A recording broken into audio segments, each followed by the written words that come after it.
आज की कहानी है मूर्ख साधु और ठग पंचतंत्रा की कहानियाँ। हमारी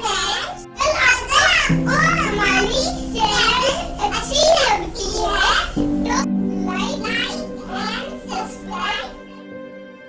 एक बार की बात है, किसी गांव में एक साधु बाबा रहा करते थे। पूरे गांव में वह अकेले साधु थे जिन्हें पूरे गांव से कुछ न कुछ दान में मिलता रहता था।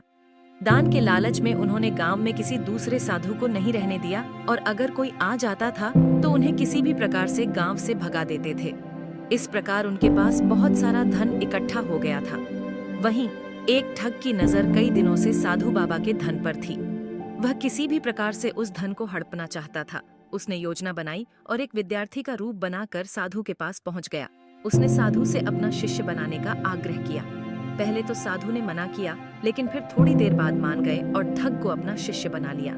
ठग साधु के साथ ही मंदिर में रहने लगा और साधु की सेवा के साथ साथ मंदिर की देखभाल भी करने लगा।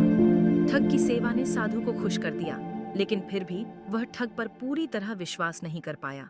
एक दिन साधु को किसी दूसरे गांव से निमंत्रण आया और वह शिष्य के साथ जाने के लिए तैयार हो गया। साधु ने अपने धन को भी अपनी पोटली में बांध लिया। रास्ते में उन्हें एक नदी मिली। साधु ने सोचा कि क्यों न गांव में प्रवेश करने के पहले नदी में स्नान कर लिया जाए। साधु ने अपने धन को एक कंबल में छुपा कर रख दिया और ठग से उसकी देखभाल करने का बोलकर नदी की ओर चले गए। ठग की खुशी का ठिकाना नहीं रहा। उसे जिस मौके की तलाश थी वो मिल गया। जैसे ही साधु ने नदी में डुबकी लगाई, ठग सारा सामान लेकर भाग खड़ा हुआ।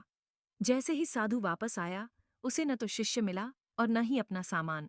साधु ने ये सब देखकर अपना सिर पकड़ लिया। कहानी से सीख, हमें इस कहानी से यह सीख मिलती है कि कभी भी लालच नहीं करना चाहिए और न ही किसी की चिकनी छुपड़ी बातों पर विश्वास करना।